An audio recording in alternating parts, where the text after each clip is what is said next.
I'm already in the mod page. I don't know. For me, OBS is still one of those things that just it does things, and I don't know why.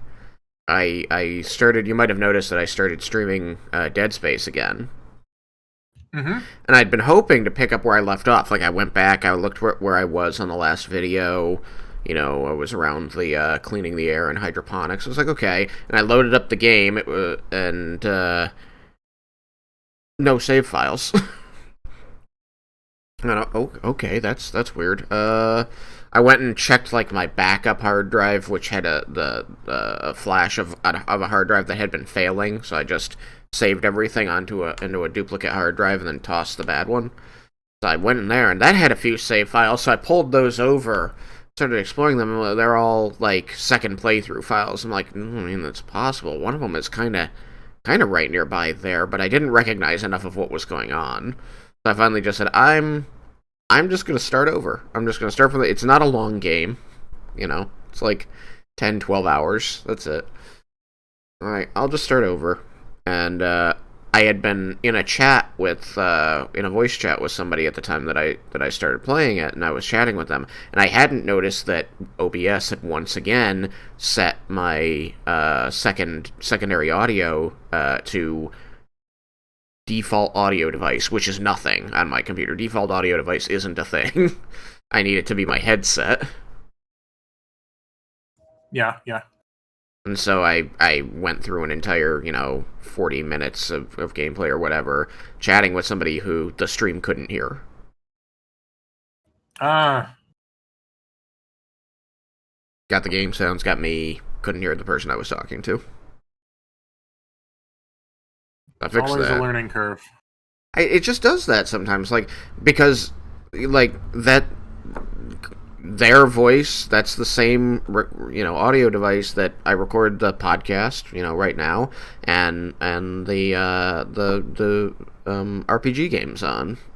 So it's I'm not changing it, it's the same all the time. It's just OBS just randomly decides to get rid of it sometimes.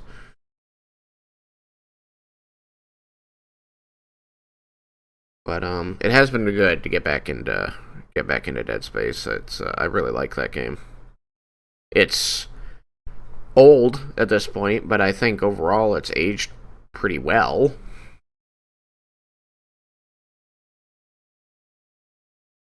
That's pretty important. At some point, I'll jump back in and finish my playthrough of Knights of the Old Republic.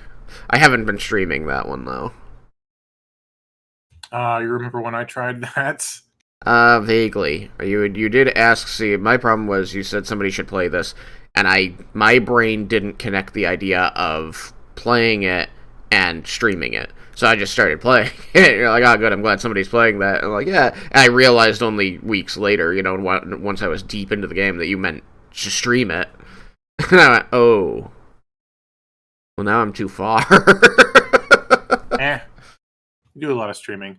I try to stream. I try to keep our stream. I try to stream, regularly.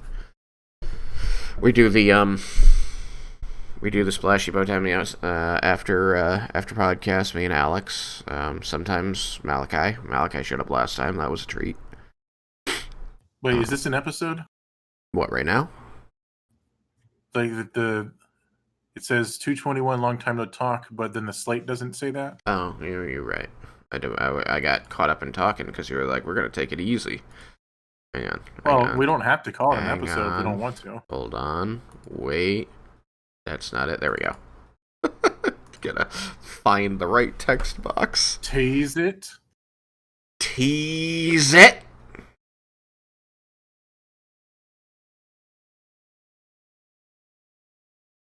I'm still trying to regain my mental facilities to the point that I've still got 2 D&D episodes I haven't finished, Yeah. but I'm going to go ahead and just DM tomorrow anyway. I mean, I think it's a good idea. But it's also, that is how I wound up with the I do not edit my episodes. I'm Because going to simplify the process. if I were to make release contingent on me doing that work, they would not release. So I hit a wall issue. Go ahead. I release them raw, and then if there's, unless I know specifically some places I need to fix, I'll go and I'll fix those before releasing it. Otherwise, I'll release it raw, and I'll go and listen to it, and if I hear bad stuff while I'm doing that listen through, then I'll go and edit things. Like, I do spot edits.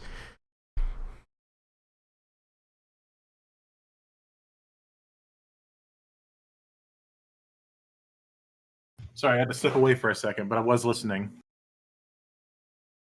Yeah, so I encountered an issue recently, which was usually after you do a bunch of trims, you can save as a new video. Yeah. And at least when I was attempting to do that a few weeks ago, that option wasn't there anymore, which meant I would have to download files and re-upload them to continue editing with the process I was using, which was a good process. And downloading and uploading and all of that is not a good process. So I'm going to have to just accept that the pacing's never going to be perfect and just get the episodes out. So I noticed you usually use up your 50 trims, and then you save it as a new thing so that you can get another 50, and that you're telling me that that doesn't work anymore? You're not able to do that, at least when I was doing it a few weeks ago. Damn. So they may have gotten rid of that functionality like they always do. Mm. So Yeah, that means I'm just going to have to do the 50 edits and be done. Mm. Yeah. I hadn't done it your way, but that does seem way, way better than downloading, editing, and re-uploading. Yeah, I'm not going to do that. I'm just going to force myself to make the time to start editing, but I might force myself into an every other week schedule until I get caught up. Yeah. But I need to run it tomorrow. People are going to kill me. I mean, the thing about long gaps in D&D games is that once the gap gets long enough, the D&D game doesn't come back. So you've got a window of opportunity inside of which you need to be making sure that the next session happens. Otherwise, the next session will never happen. Yeah, I'm going to have to force it tomorrow, even though I'm still teetering on the edge of burnout just from school and nothing else but school. It was just school. That was the only reason. I mean, when is it? It's May. Yeah, it was 2 weeks ago when we were finished, and I'm still just trying to regain my sanity. Poof. But, like, you don't have any more performances now, do you? No, it's done. We're done. Okay. Although I'm still having to do stuff at school because I'm having to move offices. And also, once that's done, I have to get into the mindset of revamping all of my curriculum. Why did the curricula have to change? I just finished 6 years of teaching, not every class, but most of them. And I have a cycle of math. Hold on, 12 courses a year. And I've got to, no, wait, is that right? Hold on. Yeah, 12 courses a year. And I've got to revamp all of them because after 6 years, I've realized what's working and what's not. Oh, okay. So that's good. Continuous improvement. It is, and I've realized all at once what's missing from each of them. What's missing? Just various things. Oh, okay. I thought you were going to tell me that this was the secret to happiness. No, it's not. But my office is going to be down by the computer and piano lab. It's all one area, but my office it has a door. It's just within the lab, which it hasn't been used in a long time. I feel like the fact that both computers and pianos have keys is not enough of a reason to put them both in the same lab. Well, they're sectioned off, but it's because that's where they want to put the electronics, and it's always been there. The computers in one area, and then you got the rolly wall thing, and then the pianos. And then my office is next to the computers with doors as an office, which it's been used as an office. It's been used as a recording studio. It's been used as a classroom. and now it's going to be my forever office. Well, if it's been used as a recording studio, I imagine that means they've soundproofed the walls. Yes, it's got soundproofing, although they're going to have to get rid of one of those just so I can have a monitor on the wall for Cahoots and videos and stuff like that. Wall monitor.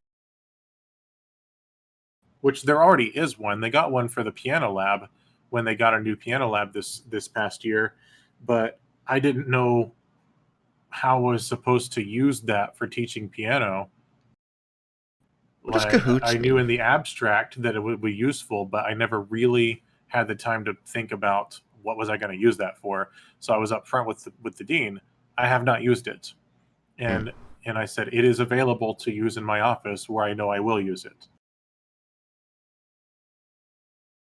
Okay. So yeah, it's going to be half the size of my previous one, but my previous one it was and will be a classroom. Mm-hmm. They're expanding music appreciation instruction in person rather than online, and part of it is our faculty in the music department is as small as it can ever get, and even then, there's not a huge workload.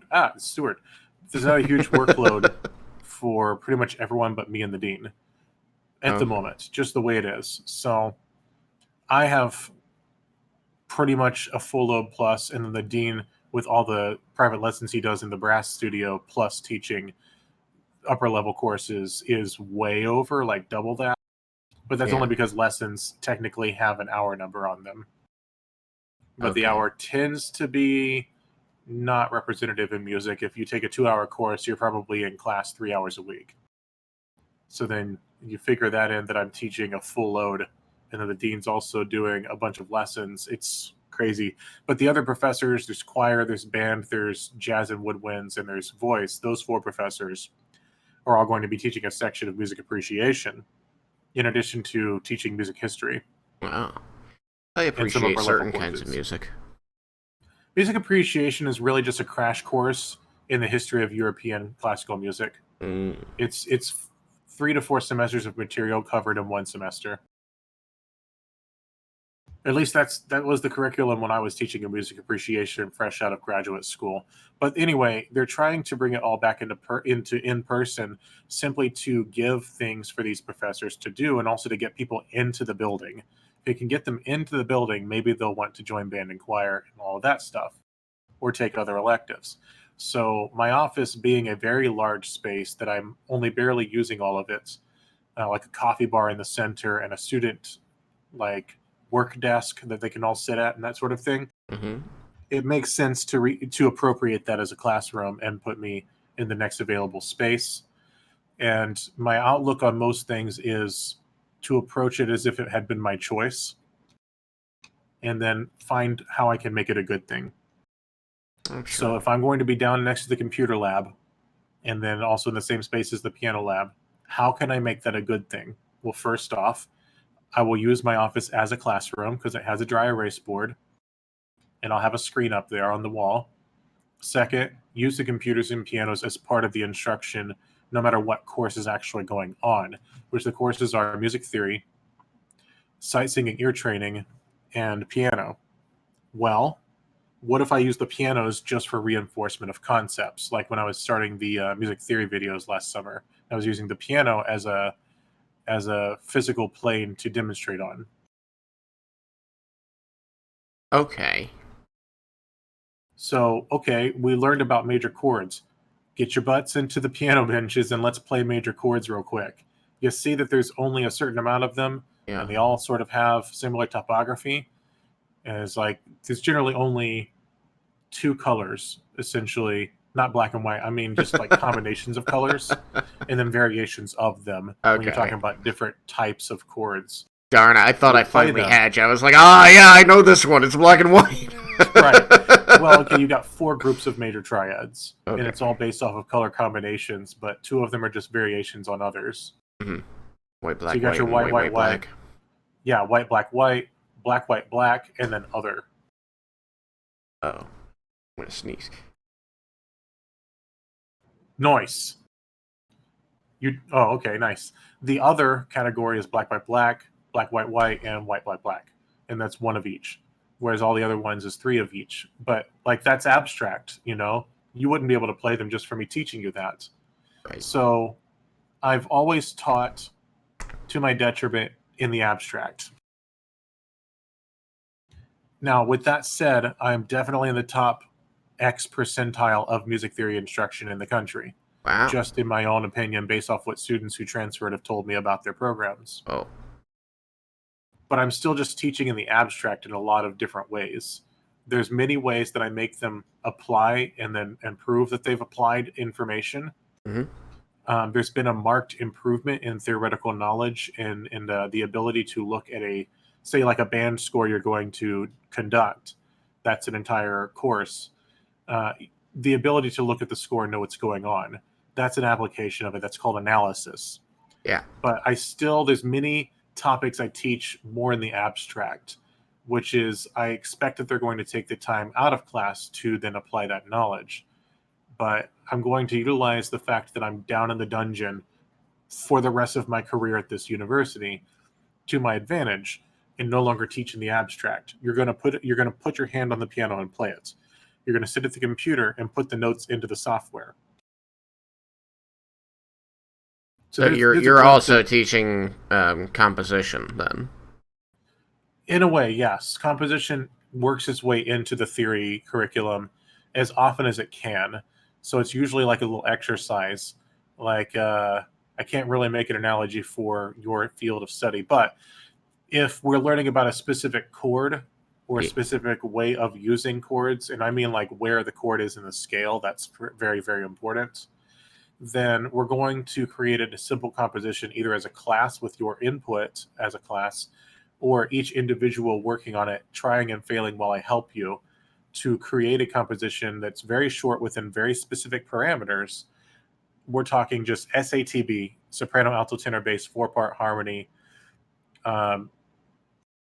It looks like a piano piece, but it's just like maybe 5 to 6 chords total.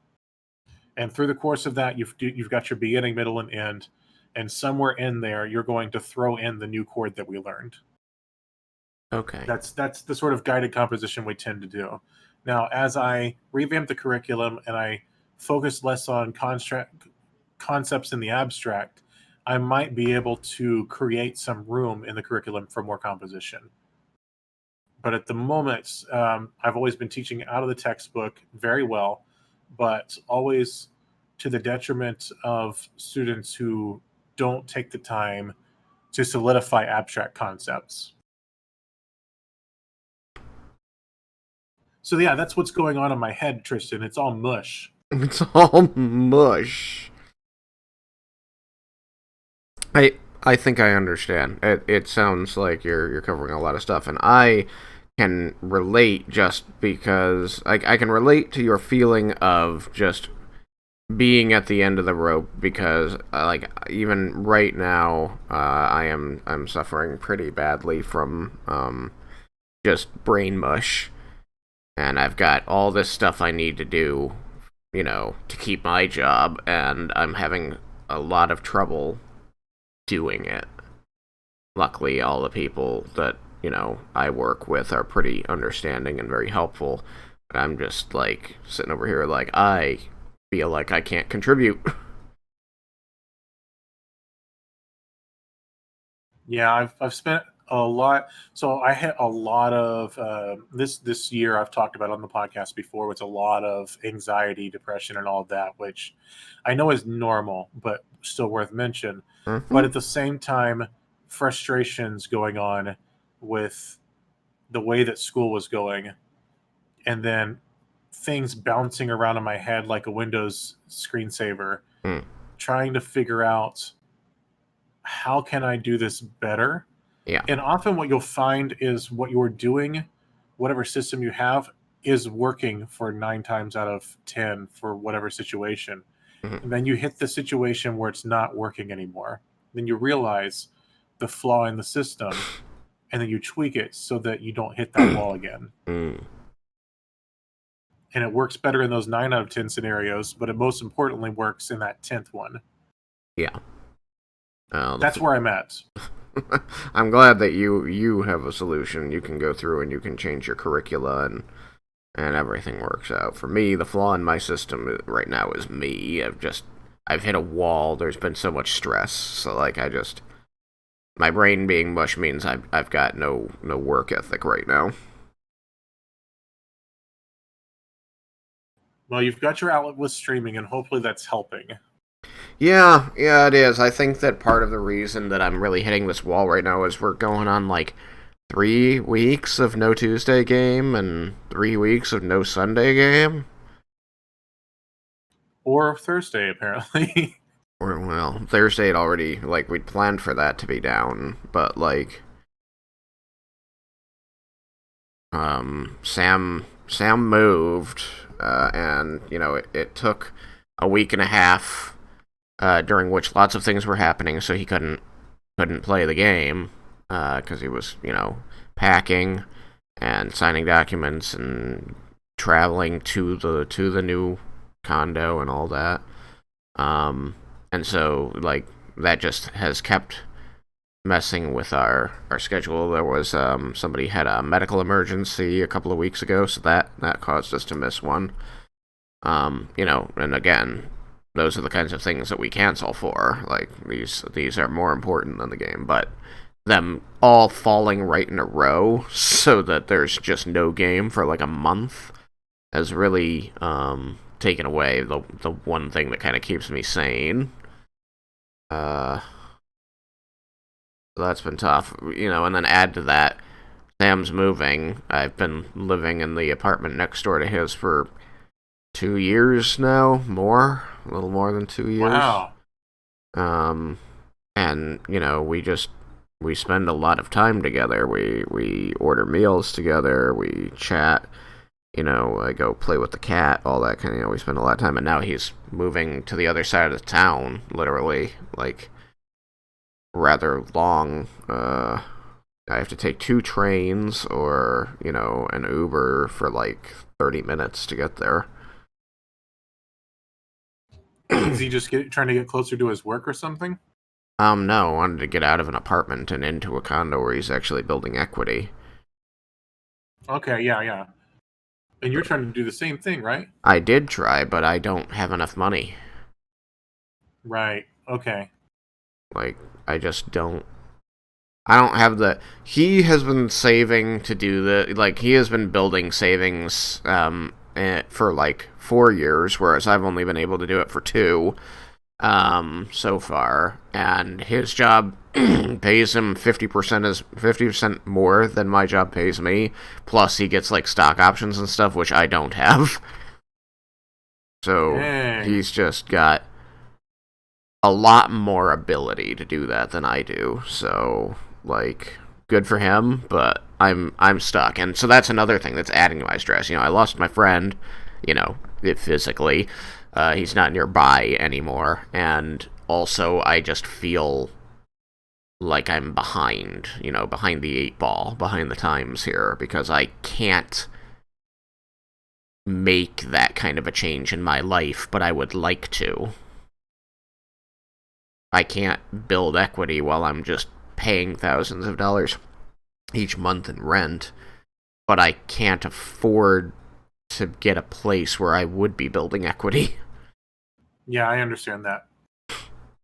Yeah, we were in a similar situation when we moved, but it was more of we don't want to have to answer to anyone. We want it to be ours. Yeah. And we can make improvements to it and all of that and not have to wait for them to come and fix stuff. Yeah. Because they did not want to. Oh, I think they're required to by law. Yeah, but they would take their time on it. That's all. Wow, that sucks, because here I send them an email saying, hey, this thing broke, come fix it, and usually I get them within 2 days. Usually the same day. So basically what happened was a few years ago, the landlord created another apartment complex identical to ours with the same name in essentially the suburb of this crap hole. We actually have a suburb, and where was I going with that? Yeah, they made it, and it was a little bit more expensive, and right across the school, right across the street from like the entire school system of the suburb. Yeah.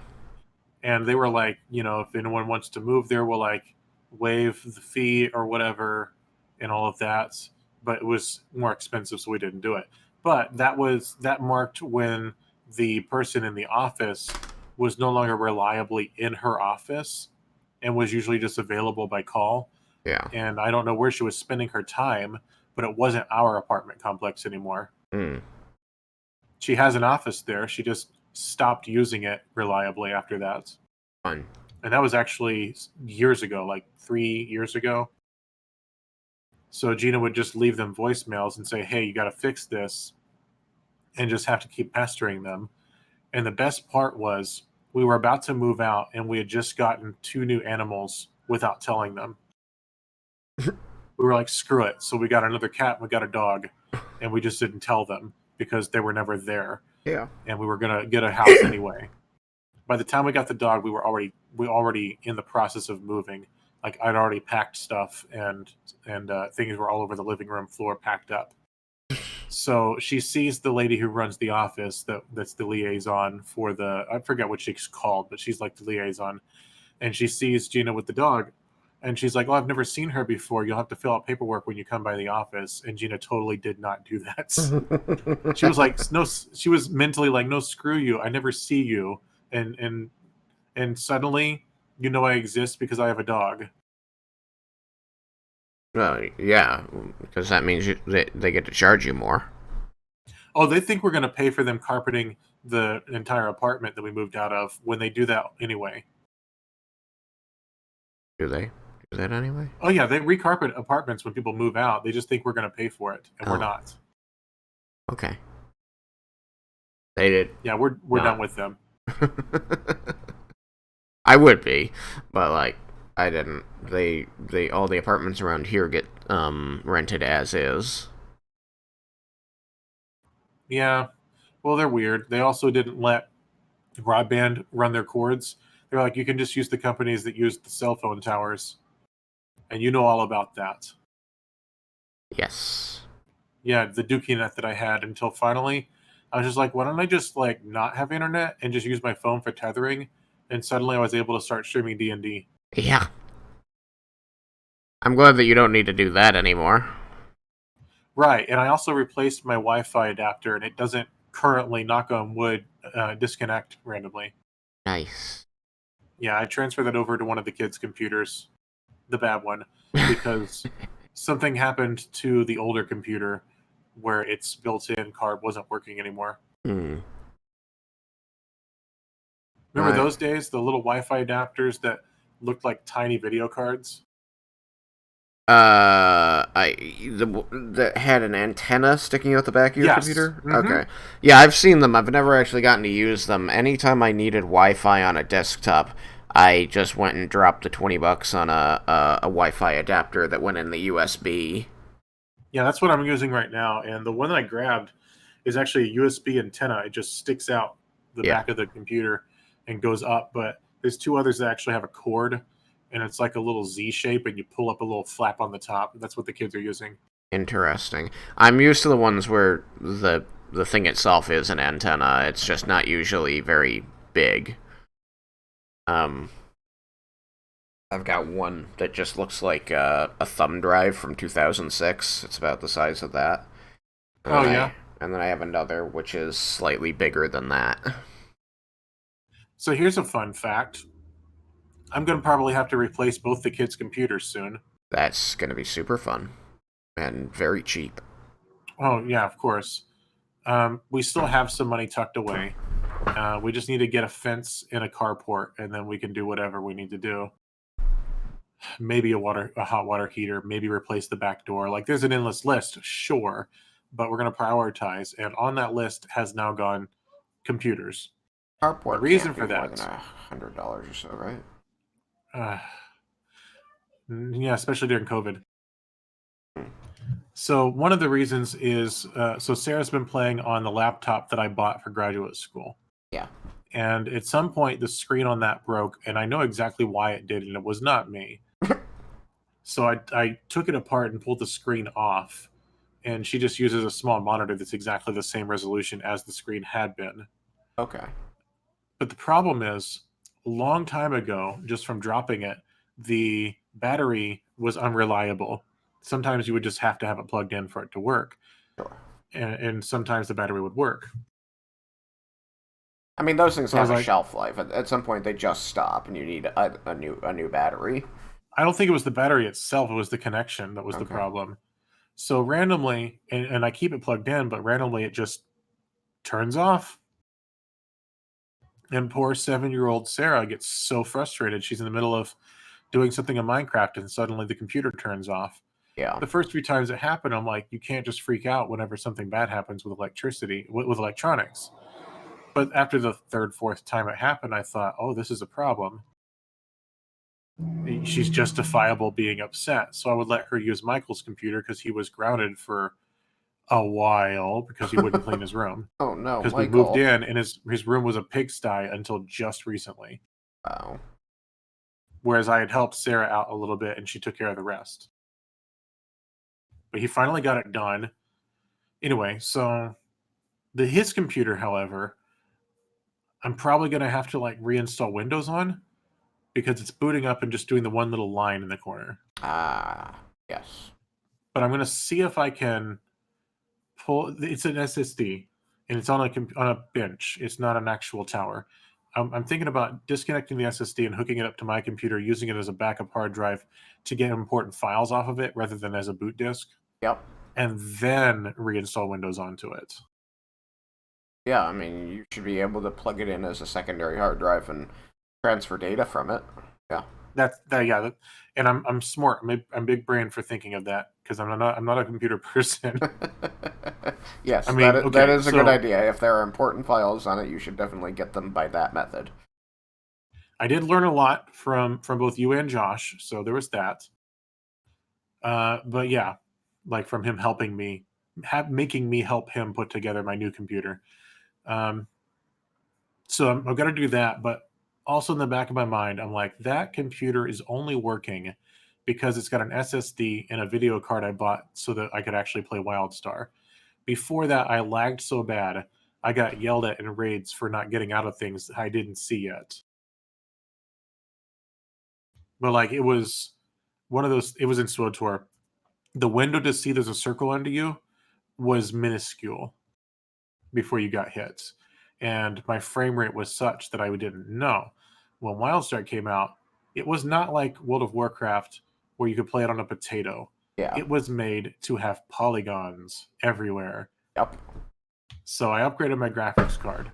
So if I were to have to build something from scratch, I would just reuse the SSD and the graphics card and all that. Yeah. But everything else would have to get fixed. But it's not a good time to build a computer from scratch. So I'm gonna have to find something in the 300 to 600 range and get two of them.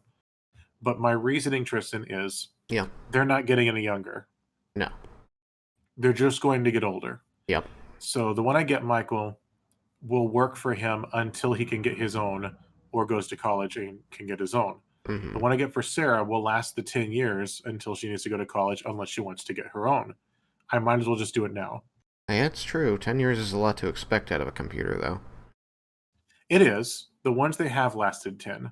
Mm. And I imagine by the time it needs to be replaced, it'll be sooner than that, but they can get their own because I'm going to make them work. I still have my laptop from 2006, but I can tell you it's basically a brick. Yeah, I can imagine. Just like you think, oh, well, I just, put more RAM in it or whatever until you realize, oh, wait, it's the processor and the motherboard that's holding me back. Yeah. I mean, the RAM is definitely a major problem because in 2006, you could get away with 1 gig of RAM. Yeah, you probably have, what, two gigabyte sticks in there? No, I've got one 1 gigabyte stick. Ah! Yeah. In 2006, you only needed 1 gigabyte of RAM, and I did not ever upgrade it. Gotcha, okay. Yes, so that's why it's basically a brick. It takes it about 3 hours to boot up. The one that I got in 2011 or so pre-built, it has 4 sticks of 2 gigabytes, so it's good enough for gaming. Yeah, that's pretty powerful. That's 8 gigs. It's not bad. It's not bad. No, it's being stretched across 4 sticks, which is a problem, but it's still not bad. I don't think it matters how many you just yank them out. Like, I don't think it makes it any slower to have it on multiple sticks. Okay, well, I'm just talking out my ass. Yeah, you and a lot of tech guys.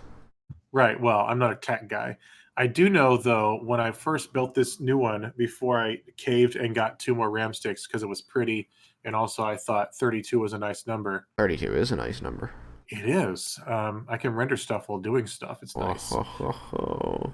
I think But I'm running on also, 32 right now. it's pretty sweet. And also, I got it like doing the LED light patterns and stuff. Yeah. I do know that when you only have 2 sticks, you have to use slots 1 and 3. Yes. It's because they're set up in channels, and the channels are tied 1 and 3, 2 and 4.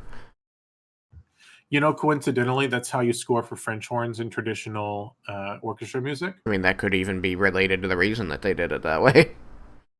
Just, I don't know, maybe the same sort of reasoning, even. Yeah. Just a fun fact there. It is. It's a neat fact.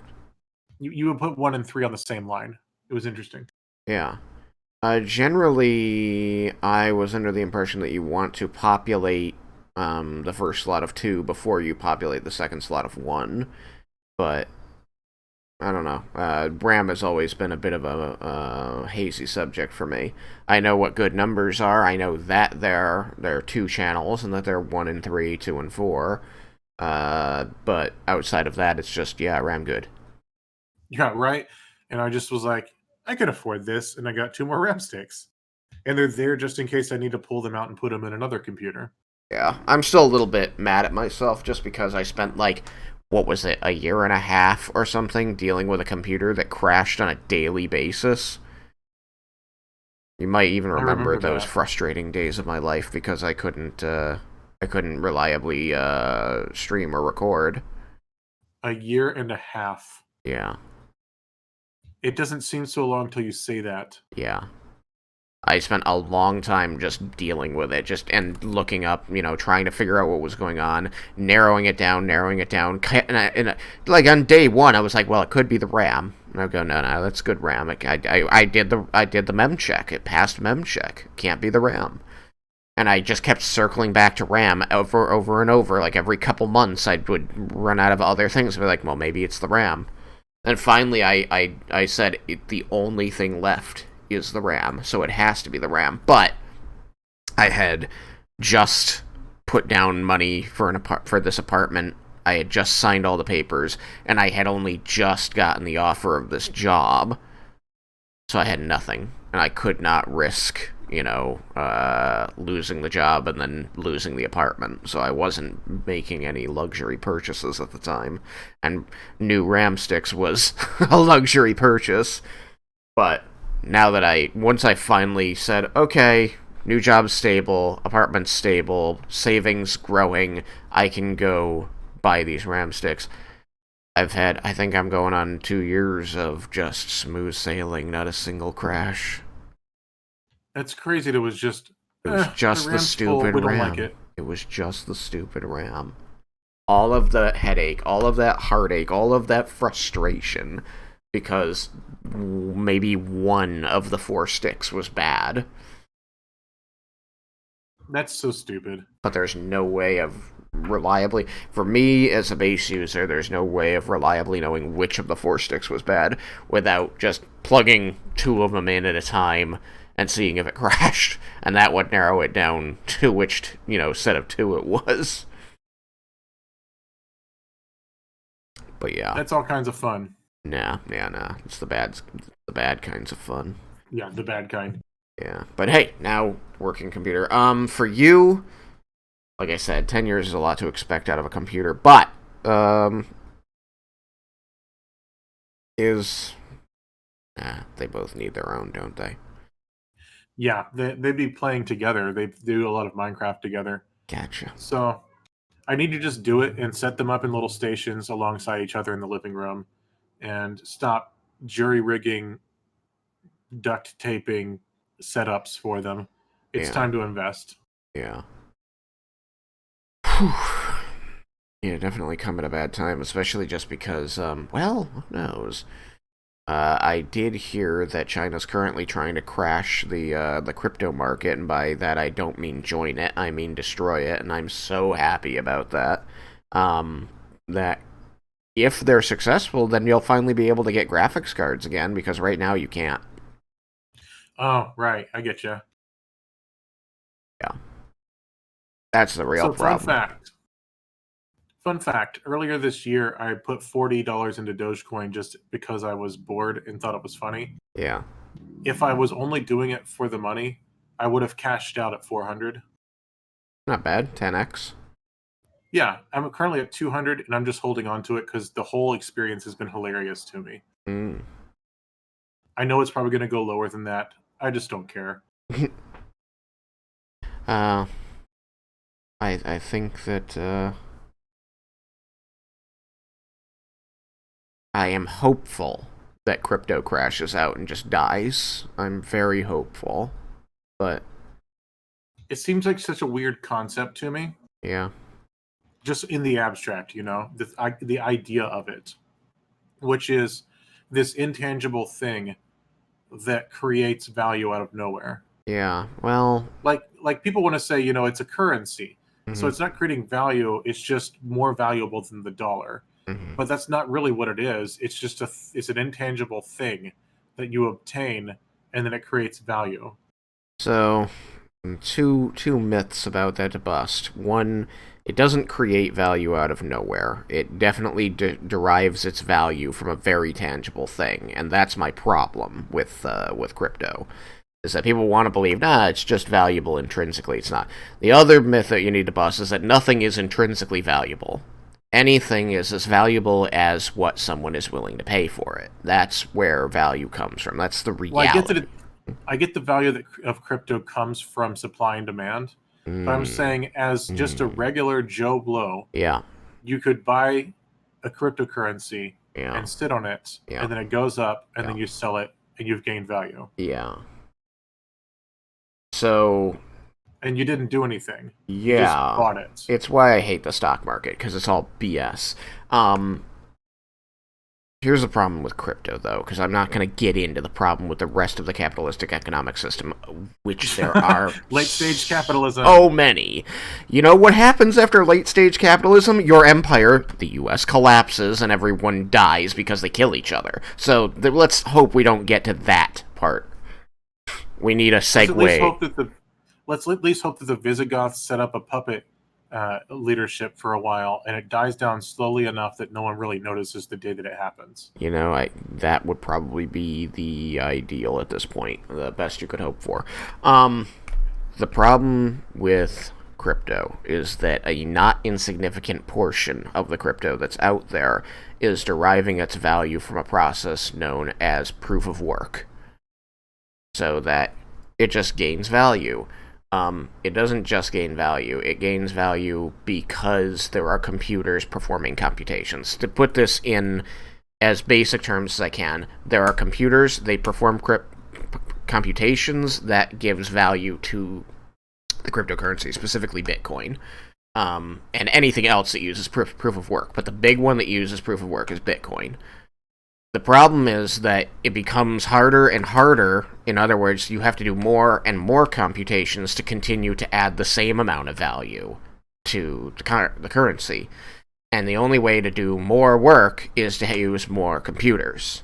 And so now they've already calculated it out that in a single year, these proof of work blockchain networks have used more electric power generated by any number of means than all the electric power generated by the same means in the rest of human history put together in 1 year.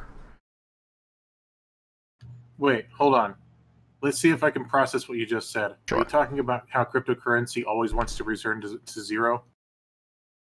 I'm not actually sure what you mean by wants to return to zero. Well, it's not it's not a finite supply like the US dollar. So if it continues indefinitely without supply and demand actually increasing, it wants to return to zero in value.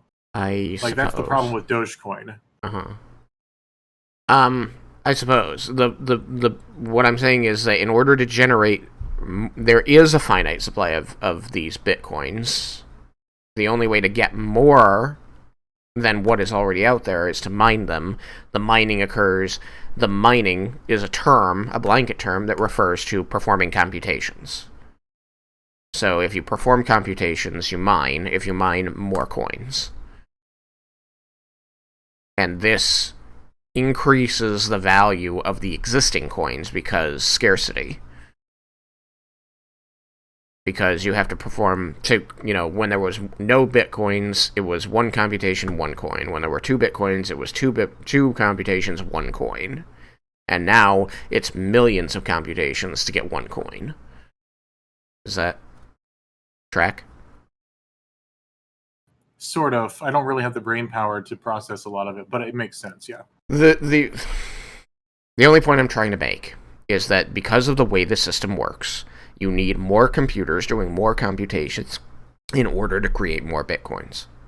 And so, what is happening on a measurable, visible level right now is active and rampant destruction of the environment because of the amount of power needed to do this, and the number of people willing to do it despite the consequences. So I have a deep hatred for cryptocurrency and want it to burn. Isn't it like using as much power as the country of Argentina?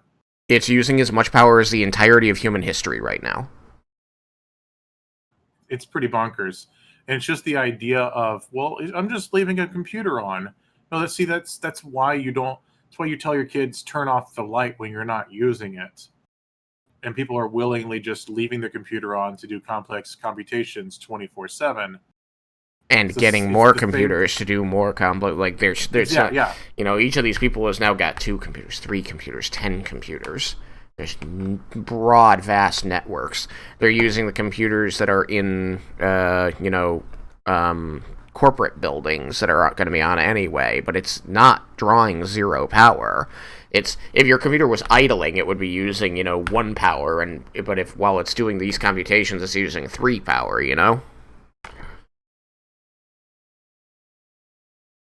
Like it's not, it's not a net zero here. In any event. Yeah, I get it. It's the idea of whenever you're like, don't leave the door open, the air is getting out, don't leave your light on, and these people are doing that times a million. Times millions. That's all I'm trying to say is I don't ever want to go into especially a recorded conversation and leave it at a point where it seems like, it's okay, just do crypto. No. Very against crypto for very real reasons. Yeah, I agree with you. It needs to die because it's going to kill the planet. Yes. And we already have plenty of other things trying to kill the planet right now because lobbyists. Yeah, exactly. So, that's all I have to say about that. I don't want to leave a room seeming like crypto's okay, because it's super not. Fair. Thank you for that. Speaking of computers, we have been trying out a new program. Me and Derek have been trying out this new program for our D&D games, which allows you... Are you familiar, Joseph, with the product Dwarven Forge? Dwarven Forge? I don't think so. So there is a product on the market. It's been out there for a few years now, maybe 8, called Dwarven Forge. And what they do is they make miniature things, tiles, that you can Lego brick together and make battle maps or taverns or whatever kind of scenery you want for your D&D game. And you can have this on the table. They're very nice. They're all like intricately designed and painted, and they look beautiful. And now, in the last few years, they've developed all these LED hookups and stuff so you can get, glowing things that glow, things that do fog, all kinds of stuff, right? It's really neat for the people who really want visuals for their game.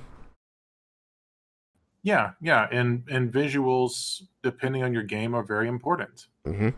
And they're all perfectly sized to work with your standard minis that you can buy anywhere Warhammer 40k is sold. I liked that. It sounded like a commercial. Well, these things are expensive, and they take time to build and to learn to build and to work with. But have you ever looked at these things, pictures of people using these, and thought, I would love to be able to do that, but it's too expensive. I don't have the time. I don't have the space.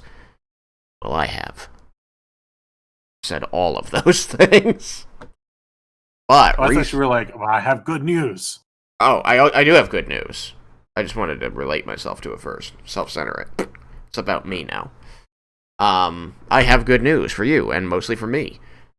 Recently on Steam, as in a month ago, a Kickstarter project went live into pre-alpha,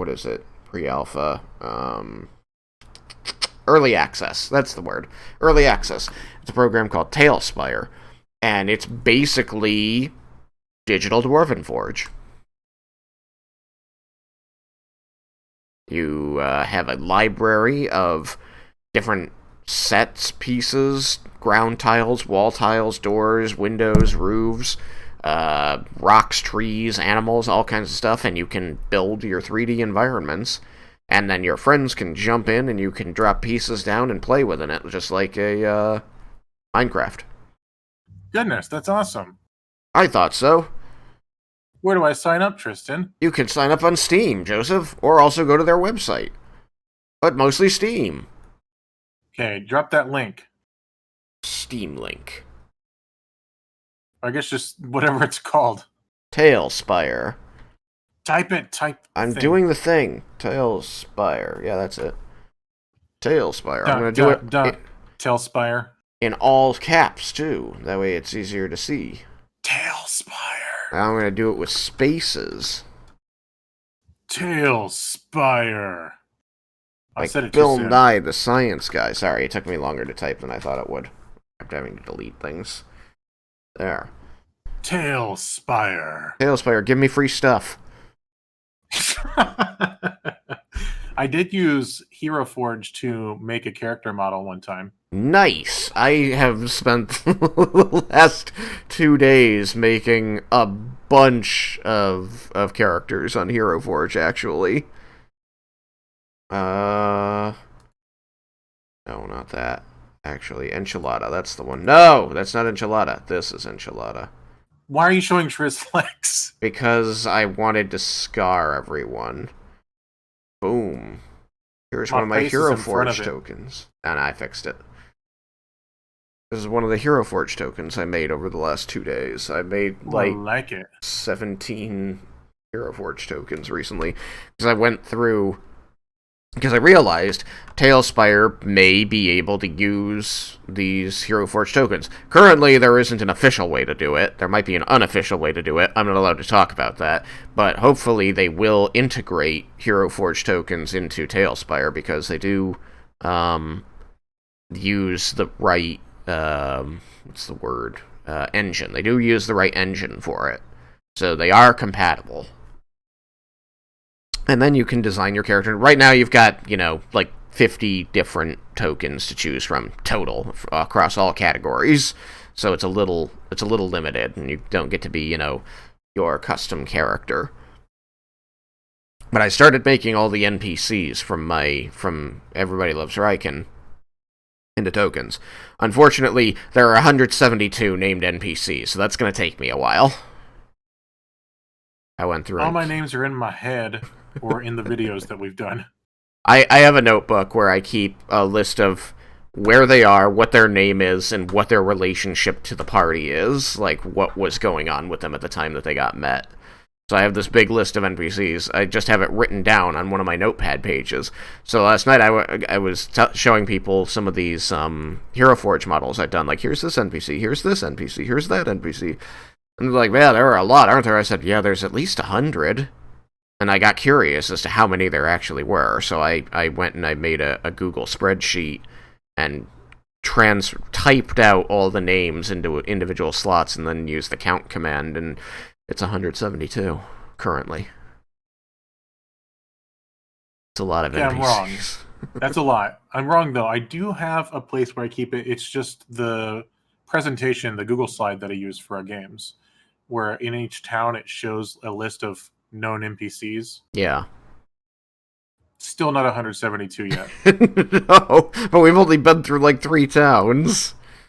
It's true. You were in Trapper's Camp, Gamut, the fishing town that barely has any named NPCs. I think it's called Fishing Town still, or Fishing Village, actually. Fishing Village, and also some orcs, like 3, but only 2 have names. Oh, I thought 3 of them had a name. The Chief's right hand. The Chief didn't have a name. I think. He didn't? Oh. It didn't matter. Okay, that's true. But yeah, there was the lieutenant. I forgot his name, and there was Rogiza, the half orc bay waifu. Yeah, that. We're gonna be like 4 chapters into the game. It'll be months down the road. Nobody will remember it at all. She'll reappear. I mean, I do plan things where I want to bring back characters, so there will be a way to bring Rogiza back into the story. So we'll just see which way I decide to go with it. I should do some hero forging for my NPCs, but usually I just like Google reference pictures at the moment because I'm lazy. Yeah, that's all I generally do. I don't have NPCs planned out ahead of time in most cases, unless I'll do a chapter, and like at most I'll be like, okay, I know that this chapter is going to present this going on, and this going on, and there's going to be these 2 important people for that thing, this one, and this one. So it's like, okay, I've got 4 NPCs pre-planned. That's it.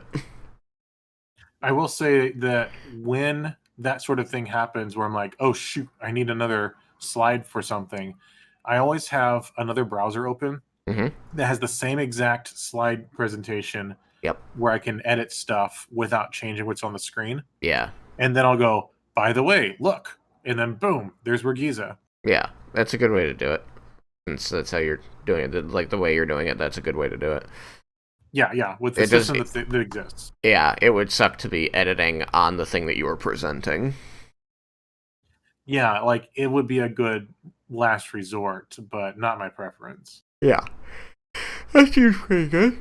I mean, I wouldn't, if you think that, running multiple windows is something that worth talking about, I've got nothing bad to say about it. I've got, currently, if I hover over my internet window, I've got 5 windows, and each window has about at least 10 tabs in it. One of them has more than that. Nice. Yeah. Is it Google Chrome? Yeah, it's Chrome. Oh, your poor computer. Doing fine. No, I like Google Chrome. I just know that it really likes your CPU. It's like, give me some of that. Yeah, it does send to, doesn't it? I actually don't even know what my usage right now is. Take a look. Performance. CPU right now, while I am talking to you, streaming, and I have 5 windows open with 10 tabs each, is at averaging 25% use. That's not bad at all. It spikes up to 40 or 50, but it's mostly staying down in the low 20s. Memory, I'm chewing 14.6 out of 32 gigs, so about 50%. Pretty sweet. My hard drives are doing nothing. My GPU is sitting at a cool 15%, and my internet is running at, I don't know what S and R mean. Signal and response. Send, receive. Send, receive! That's what it is. And we're down in, like, the single megabips up and down at the moment. Snacks and rest. That's all I need in my life is snacks and rest. If you get me more snacks and or more rest, I'm happy. But yes, if you don't use Hero Forge to get an idea, if you ever are looking for a way to get a better idea of the visual look of your character, Hero Forge is a good way. Plus, you can then buy the models. You can... That's true. It's true. You can, once you have finished designing it, you can then choose to purchase it from them, either as a printed thing, which they will send you, or just get the STL, which they charge you a premium fee for, so you can print it and paint it yourself. But you can get them pre-printed and sent to you in various colors of plastic, painted, and also in metal. They will print them in metal. 3D printing. 3D printing is pretty cool. And then also there's Tailspire. And then also there's Dwarf or Dwarven Forge. Dwarven Forge. Okay, yeah. There's also World Forge or something like that. World Forge. It's something like that. It's a world building tool. Yeah. And it lets you get as detailed as you want to. Oh, very nice. I've not gotten into it. That's pretty cool. While we're here advertising things, I also use Incarnate when I just want to get a good idea of my world or a city within it. They allow you to do battle maps as well. My players were very much happier when I started. Normally, what I would do is I use a grid program that I display to them, and then I can draw like geometric shapes on there, and then add colors and be like, "Here's where you are. This is a cliff, and this is a pool of water, and this square here is a fireball." But my players got a lot happier once I started drawing the battle maps in Incarnate, and then importing those images, which are detailed and nice, drawn, like they look, kind of like art. They look like art because they are art. It looks like art. It does, but is it really art? But I can drop those into my grid program and then just slap a grid over top of it, and now they can easily see, oh, okay, that's water, that's a rock I can hide behind, that's a tree, and shoot, that's the beholder. Let's fight it. That's something I thought about doing, Tristan, was just having pictures of locations and just slapping a grid on it. Mm-hmm. I mean, if it's top down, it works very well. Yeah, if it was anything from like a bird's eye view to almost a bird's eye view. Yeah, it's a pretty narrow window. One last thing before we call it a night and raid someone. I am working on another commission. Oh. So we got the commission done that has not gotten to be showed off yet of the group, the Heroes of Garson's Farm. And that particular artist is also going to attempt to do something for me, which is the Road to Avarin. The view of the Road to Avarin from far off as the river and the road meet inside the capital city, and you kind of see some towers over the walls. Oh, very nice. I've always wanted to be better at doing landscapes. It's not something she's done before, but I'm going to see if she can. And if she can't, then I'll see if I can get someone else to do it. Okay. But I sent her a concept that I sort of threw together in MS Paint. Oh. I can. I do have something. Property. I can show off Incarnate. So, like, this is a city map I did for Incarnate. Ooh. A city underground in a lava flow. This was in the Underdark saga. Yes. Players actually have yet to reach there. It is their current destination. Man, they're going to forget what the sun looks like. They have been in the Underdark a while.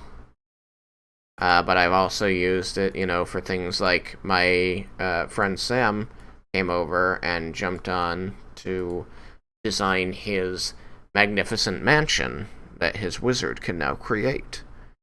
And so I let him design this, and it's actually really nice. It's 2 floors. It's got, beds for everybody, place for people to eat, and then a big library. So it's everything the wizard wants. That's really cute. Yeah.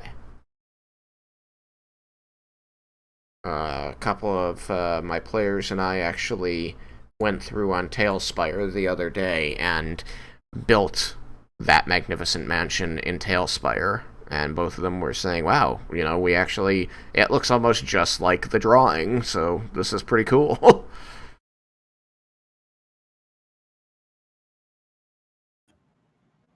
It is really, really neat. I like whenever players design things Oh, Ooh, okay. Savix in the Savik, chat, who is my yeah. friend, said that they have used WorldForge. Okay, I want to know more about it. Well, you're PvPing, it's fine. Um, let's see.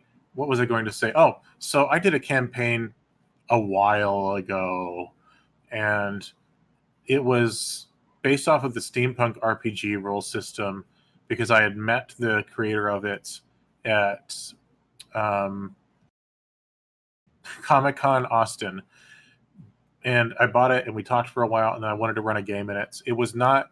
It was a cool system to make characters, but there was no guideline on how to actually run games. Anyway, the concept was a crew of a airship.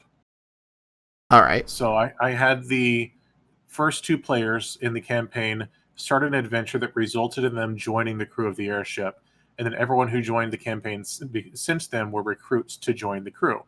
But the captain, first mate, and the pilots were characters that I had made. They were NPCs that eventually would get replaced by the PCs. I We did see. not go too far into it, but we went far enough into it that they actually helped me do a design, I think using PowerPoint, to come up with the floor plan of the ship, like the below decks and the basement and the top deck, and also where they would smuggle things. Mm-hmm. The secret compartments. Yeah, they had secret compartments for smuggling because they were kind of like a Firefly sort of thing. Yep. And then one of them, the they were taking a 3D rendering class of some kind during Mm-hmm. the summer, and then they actually did a simple 3D render of the ship in their class. Hey. So it was really fun. We were all invested. It was a lot of fun. Yeah, that's the best. Is when people are invested. You know they're invested if they're recreating moments from it outside of the game. Yeah, our cute little Zeppelin was fun. Nice. That's very awesome. Well, So, we've managed to turn a simple chat, a simple walk down memory lane, into Mordor here, into an hour. So well, we took some detours to rant about cryptocurrency and late stage capitalism. We ended up with Tailspire, WorldForge, and stuff like that. I felt it was a good idea to draw us back to our roots, Yep, the not end on a sour D&Ds. note. Dungeons and Dragons is. So, who are we rating? The only one I know that is up right now is Zombie Orpheus. Yeah, Zombie Orpheus and Arya are both streaming, so I'll let you choose, and I'm Oh, going to say my good nights to the listeners. wait, we haven't rated Zombie Orpheus in a while. I think because we haven't recorded in a while. So let's do them. All right. Good night to our listeners. Good night. 4, 3, 2, 1. We have Raid. liftoff.